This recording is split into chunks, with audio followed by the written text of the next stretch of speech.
Imagine you are at the helm of an organization. Operations are stalling, market share is slipping, and the data you're getting is contradictory. Every time you pull on one thread to fix an issue, a new knot tightens somewhere else. You are facing what design theorists call a wicked problem. These are massive, broad issues where you have no known alternative solutions, no reliable way to test new ideas in advance, and an endless web of consequences for every move you make. Think of a pharmaceutical company trying to develop a drug for a completely novel disease. The disease doesn't respond to any existing treatments, and its biological nature makes it impossible to test on living subjects. There is no blueprint for a solution. When confronted with this level of complexity, leaders often fall into a fatal trap. Instead of dealing with the root defect, they set an arbitrary, outcome-based goal, like declaring they will double revenue in 12 months. This instinct traces back to the 1950s and the philosophy of management by objectives. It emphasized strict top-down targets.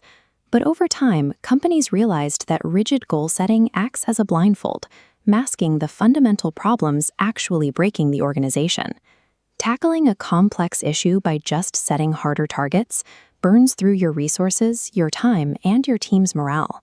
To survive, you have to stop chasing arbitrary outcomes and start pinpointing the precise mechanism that is broken. In the field of systems theory, Donella Meadows explains that businesses are complex networks of human behavior, products, and economics. When a problem arises, it is usually a defect within that interconnected machine. Pushing against every part of a complex system at once fails. Instead, find a specific leverage point, where a small adjustment creates a massive ripple effect. Richard Rumelt calls this central leverage point the crux.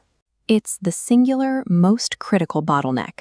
Isolating this crux is a mathematical and practical necessity. You take all your organization's limited time, money, and focus and concentrate it entirely on the one barrier you can actually break through. Finding this bottleneck requires a rigorous 3-step diagnostic method. Step 1 is gathering. Actively seek perspectives from frontline employees and study competitor analogies to shatter the tunnel vision that normally limits executive leadership. Step 2 is grouping. You take that chaotic, overwhelming list of challenges and organize them into related categories. This exposes hidden patterns and highlights where your operations are truly inefficient. The final step is distilling. You force these categorized challenges through 3 strict criteria to strip away noise. First, it must be highly impactful. Second, solvable using current capabilities. Third, urgent. If a challenge lacks even one trait, it's eliminated. This rigorous distillation process protects you from a fatal strategic error, wasting years of effort on problems that are incredibly impactful, but entirely unsolvable with your company's current resources. With the true crux isolated, you can build your strategy. The policy and actions you outline here must be designed specifically to crack this exact problem, weaponizing your organization's unique market advantages to do so. This requires setting near-term objectives. You have to abandon nebulous 10-year visions and instead establish highly motivating goals that your team can actually achieve in 1 to 3 years. This animated graphic illustrates the strict rule of strategic coherence. Every single policy, action, and resource allocation within your organization must align to strike the crux. A strategy only generates power when it ruthlessly concentrates force. If your plan tries to address conflicting priorities at the same time, it dilutes your resources and guarantees failure.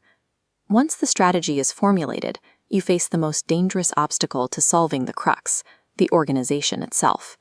This is organizational inertia, the grinding, glacial momentum of the status quo fighting back against your new direction. Past corporate success breeds complacency. Over time, an organization becomes shackled to its own traditions, relying on bureaucratic routines and outdated legacy systems that actively resist any shift in operations. To break this entropy, leadership has to fully commit. You must aggressively cut out distractions, delegating or entirely discontinuing legacy products and side activities that do not directly attack the crux. This demands courage. You will have to make highly unpopular decisions, prioritizing the crux over beloved pet projects, and looking past the frustration of the teams running them. This brings us directly to the core of Richard Rumelt's philosophy. Strategy is not an exercise in drafting optimistic mission statements. It is the practice of confronting reality. True strategy is the intensely focused human courage to identify the single solvable problem that matters most today and to ignore absolutely everything else.